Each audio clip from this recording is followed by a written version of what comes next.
3 questions appear on this year's midterm ballot. We explore each this week on Nevada Week.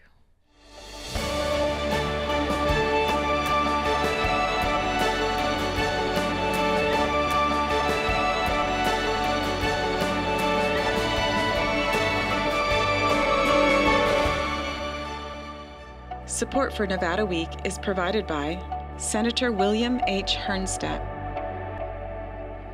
Welcome to Nevada Week. I'm Amber Renee Dixon. Nevadans will vote on 3 ballot questions this year. Question 1 addresses equal rights under Nevada law.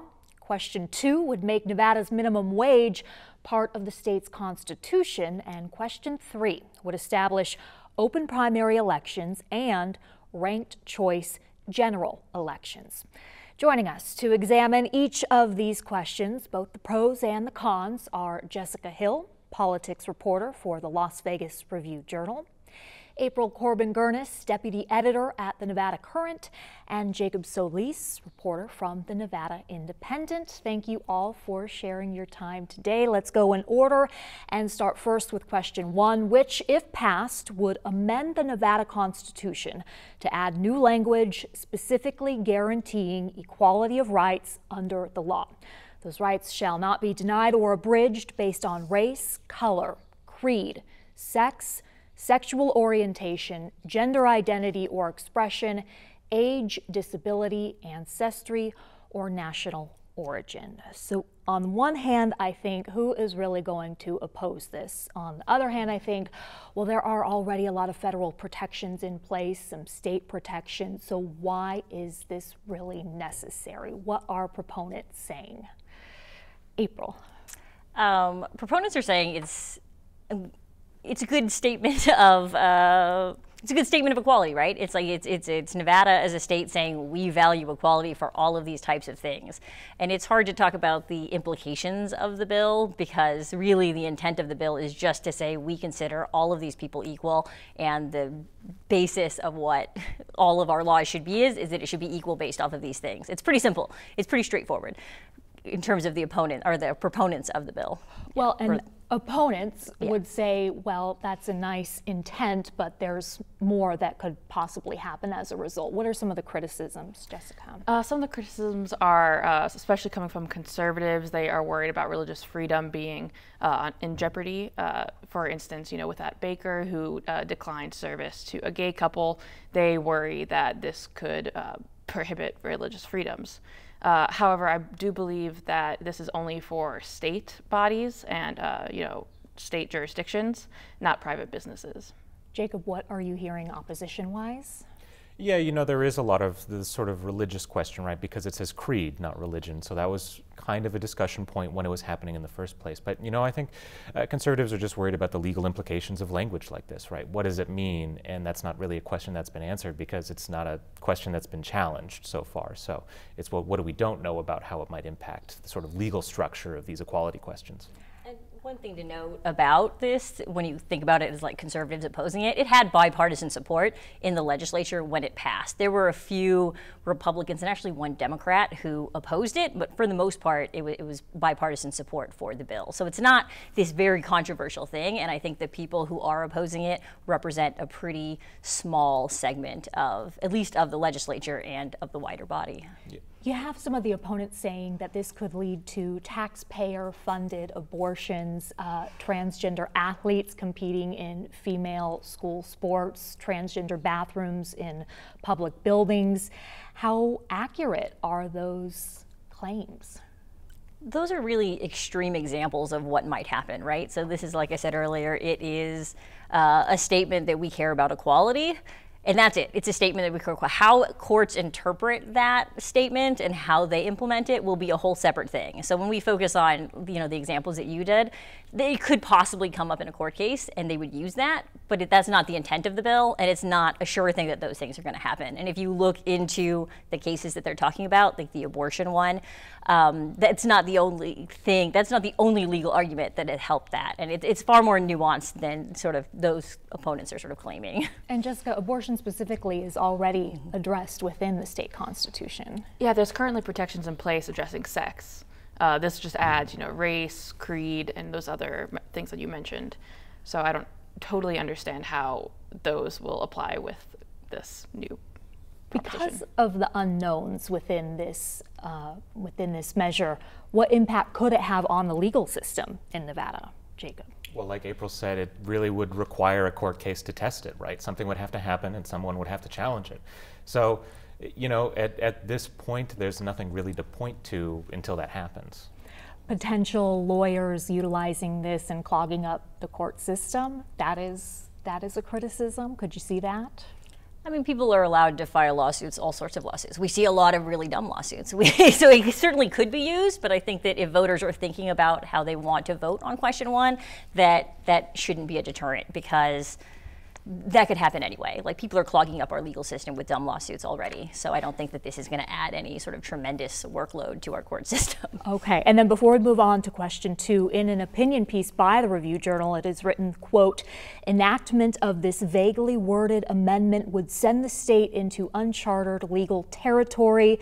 And it asks whether, for example, a minimum drinking or driving age is discriminatory. So the RJ is saying to vote no on that. Also important to note that the Nevada Secretary of State does not expect a financial impact, rather cannot be determined the financial impact on the state.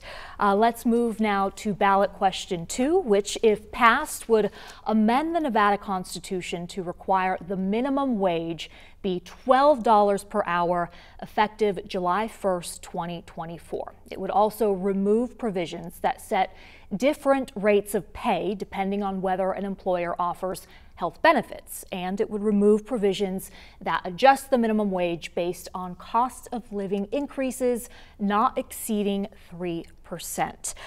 Right now, the minimum wage in Nevada is $10.50 an hour if the employer does not offer health benefits, $9.50 an hour if the employer does offer health benefits. This gets rid of that $1 difference. What's the potential impact of that, April?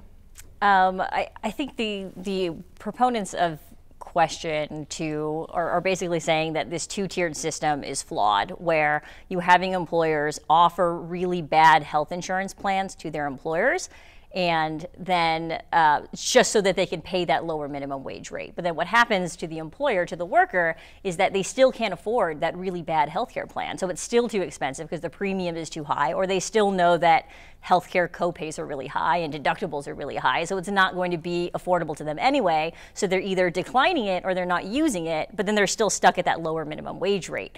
So the idea is remove that option so that everybody is on a level playing field, and that you kind of just clean it up and make it more simplified. There are already annual, yearly increases in the minimum wage, gradual increases that started in 2019 via the state legislature. And by the time we reach July 2024, when this would go into effect, we would be at $12 an hour for an employer that is not offering health insurance. So it brings back into question, kind of like question 1, is this necessary? Why do proponents say it's necessary? I think right now there's a group of people that are making $1 less than those who don't have, health insurance through employers. So this would just kind of bring everyone to a same even playing field. Is it risky to get rid of that guaranteed cost of living increase that is capped at 3% currently? It could be, but I think that what proponents are really interested in here, too, is that there's a constitutional protection to the minimum wage at this point, where there wouldn't be currently, right? Where any legislature in the future could get rid of this, right? And, if you talk about sort of protections for that 3% cost of living increase, any legislature could mess with that too. So, I think there's legal avenues if proponents want to keep that in place that they could. This ballot question in particular is just looking at placing this in the Constitution, and that's really the crux of it. And I think that cost of living part of the question is throwing a lot of people off, where they go, it sounds like a good thing, right? Because right now in our country, we're talking about cost of living a lot because inflation is so crazy and it's on the top of everyone's minds. But when you think about that cost of living provision in state law right now, it hasn't led to major increases in the minimum wage in Nevada. Like the recent minimum wage increases we've seen in Nevada came through legislative action that happened in 2019. They did not come from that cost of living provision. So think about, if you're a minimum wage worker, think of what your salary was from 2009 to 2019. Like it didn't change very much. The minimum wage didn't change very much during that point of time. So I think the proponents of removing that, of saying yes to question 2, are saying that's in there, but it doesn't do much of anything. So it's easier just to remove it. And then if the state legislature wants to come in later and make some other new formula that would actually lead to actual increases, they could do so, because that language wouldn't be there clouding them up. And the reason that some people want this in the Constitution, as you mentioned, is in case a future legislature goes in and changes it. But I mean, is that a real risk, a legislature going in there and lowering the minimum wage? I think that would be widely unpopular, but maybe that's my opinion. I don't foresee even that getting very far, but it certainly could happen, I guess. And how much do people really care about this measure when you look around and see some of the starting wages at fast food places being, $18 an hour? What is the argument of why this is necessary when that's already kind of in place? Jacob? Well, I think it kind of undermines the sort of arguments against it, right? If your argument is that a higher minimum wage would dissuade businesses, or would hurt small businesses rather, because they have to increase their employee costs. If the minimum wage is already $18 because the market demands it, well then what is the argument that $12 is too high?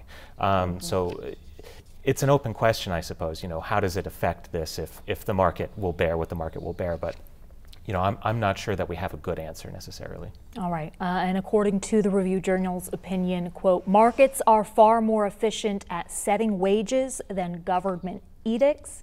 Voters should reject question 2. Also, it is undetermined the financial impact that question 2 would have. Lastly, let's break down question 3, which, if passed, would amend the Nevada Constitution to allow all Nevada voters the right to participate in open primary elections in order to choose candidates for the general election for federal, state, administrative, and state legislative races. The top 5 finishers would advance to the general election.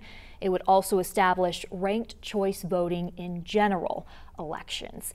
This would also have to be passed in 2024, so you could be seeing this measure again in a couple of years. Let's first start with the aspect of the open primary elections. Right now in Nevada, only registered Democrats and registered Republicans can vote. If you are a registered Republican, you can only vote for a Republican. This would change it, opening it all up, and I can't imagine that there would be a lot of opposition from independent voters themselves, but there is plenty of opposition. Where is it coming from, Jessica? Yeah, so both Republican and Democratic parties have expressed opposition to this. The Republican Party Chairman Michael McDonald had said, under this new system, Republicans wouldn't get elected. And Democrats are also against it, and as well as voting groups who argue that this could be confusing and complicated for voters. It could lead to disenfranchisement. The Clark County clerk, Joe Gloria, has said that, a lot of times we underestimate voters, and, we learn and we adapt, and they could figure it out eventually.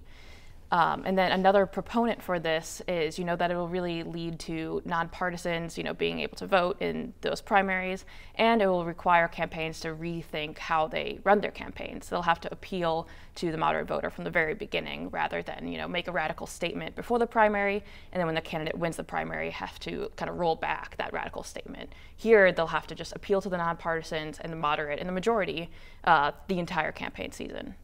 You wrote an article on how this worked out in Alaska recently, April. For the primary aspect in particular, how did it work out? Yeah, so Alaska had a special election recently for a House seat after one of their congressmen people died sort of unexpectedly. And so they had an open primary where there were like 48 candidates. It was like a ridiculous amount. So everybody just voted one, and then the top three ended up being the top three people ended up on one ballot, and they had a ranked choice voting thing. So the Democrat was ahead, and there were two Republicans that were sort of in second and third place. And so that lowest candidate, the one who got the least amount of votes, was eliminated, and all of his votes were redistributed to all of those voters' second choice candidates. And that was in the primary. Yeah, well, it was the general because it was a special election. Yeah. Okay.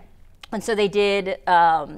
They redistributed the votes, and the Republican, which was Sarah Palin, who everybody knows, needed 2/3 of the other Republicans' votes. They needed to go to her, but instead of voting for her, about half of them voted for her, and then the other half either voted for the Democrat or voted no candidate or some other candidate or whatever, so like a write-in. So they said neither one of them, and so you saw that's kind of an example where an electorate who was backing a Republican said, I can't have my candidate, but I'm not going to go for the other Republican. I would rather have the Democrat. And I think that speaks to the appeal of ranked choice voting for Nevadans and for a lot of people in the electorate, is that it's not necessarily I'm always going to vote right or I'm always going to vote left. It's a little more mixed, and that this allows people to play with the system in a way that represents their interests better, I think.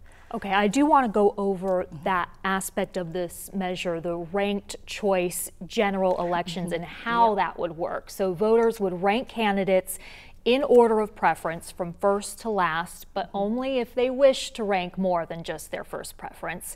A candidate who receives first choice votes of more than 50% would be declared the winner. If no candidate receives the first choice of more than 50%, the candidate with the fewest votes is eliminated. First choice votes for the eliminated candidate would be transferred to the voter's next highest choice, and the process would repeat until one candidate receives more than 50% support. How confusing is this? It's new, certainly, and it's not simple, right? I think when you have to explain to someone how the sort of exhaustion of ballots works, getting people's second choices in there, third choices sometimes in there, it takes some explaining, but like Jessica said with Joe Gloria, right, voters can understand this kind of thing, and politicians can argue that they won't, but other states have tried ranked choice. Other countries have tried ranked choice. It's not a necessarily new system. And in the United States in particular, if you're looking at a two-party system, candidates right now can win with less than 50% of the vote. Sometimes close to 40% of the vote is enough to do it. And right, if you're looking at a system that is more representative and it actually gets a candidate with more than 50% of the vote, then ranked choice, if that's your aim, will do that. And proponents say that, we make choices every day. We decide where to go to eat, and maybe we have a first choice, then we have a second choice, and then maybe we have a third. They think that, we'll be able to understand how this will work just because we do it every day. And it's worth noting that in Alaska, in their special election that they just had, there were 295 votes that couldn't be, or 295 ballots that couldn't be distributed to at least one candidate, which was like 0.15% of the entire total. Like, it's a really good error rate in terms of elections. And so they're kind of using that as proof that, look, it's not that complicated. Like, I have a 7-year-old. I can tell him, name your 5, put these in your 5 favorite, like which is your favorite toy, what is your next favorite toy, and like the counting part of it, that's like maybe a little more confusing, but clearly our elected official, I mean our county clerks and all of those people will know how to do that, and I think you can, if you have faith in the system, which, that's another question entirely, but it's possible. The faith in the system following the results of Alaska's election? They had the proponents, the people who pushed that ballot measure there, the Alaskans for Better Elections, they were called, did polling afterward that said that people really liked it. And then you've got people who are opposing the question or the ranked choice voting measure there, saying, no, people were confused. So, I think they're polling the people. That's a polling issue, but it largely hasn't, it doesn't seem like it's created too many waves there. The argument that this could be more time consuming and extend the time period in which we are waiting for results. What do you think of that? Well, it is an argument, but certainly we're already waiting for results because of mail voting. So how much does it extend it beyond? It could, absolutely. The counting process is complicated. Voting, not necessarily, but counting can be because of the way you have to redistribute ballots. Does that extend it any further? Possibly, but I think everyone looks at 2020 and the way that Nevada in particular was waiting for presidential results in November. We've seen it before, and is it an argument against? It could be, but are voters already inured to it? Also, maybe. U.S. Senator Jackie Rosen had told you, going back to the disenfranchisement issue, that she thought this would particularly disenfranchise people of color. What did she mean by that? How? To be honest, I don't particularly understand that argument, other than, people of color can understand and can figure this out too. I don't understand the argument of how it targets a specific group of people. What is the support for this, Jacob? Well, I think there is some support, especially among nonpartisans. And I think crucially, Nevada's seen an explosion in nonpartisan voters, especially in the last 5 years. The state's implemented automatic voter registration at the DMV. You go get a driver's license to get registered to vote. A lot of those people, if you don't mark party preference, you get automatically registered as a nonpartisan voter. And on top of that, there are people who are simply exhausted with the two-party process and don't want to engage with it and register as nonpartisans. For those people, they're functionally locked out of primary elections in particular. But also, they exist in a space where if you're someone who's dissatisfied with the two-party system, ranked choice gives you an opportunity to split your ticket, to vote multiple ways, because it's no longer necessarily winner take all. I mean, it is, but it gives you more latitude to sort of have flexibility with your choice. And if you're a nonpartisan voter and that's important to you, then that's what this does functionally, right?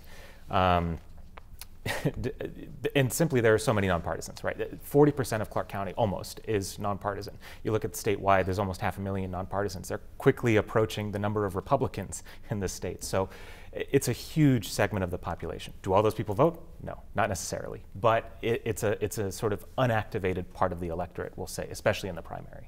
And right now we have 20% of the electorate deciding the primary for 100% of the electorate. So this would, even that playing field. So there's opposition from people in office to this on both sides, but what about the actual voters, Republican voters, Democratic voters? April?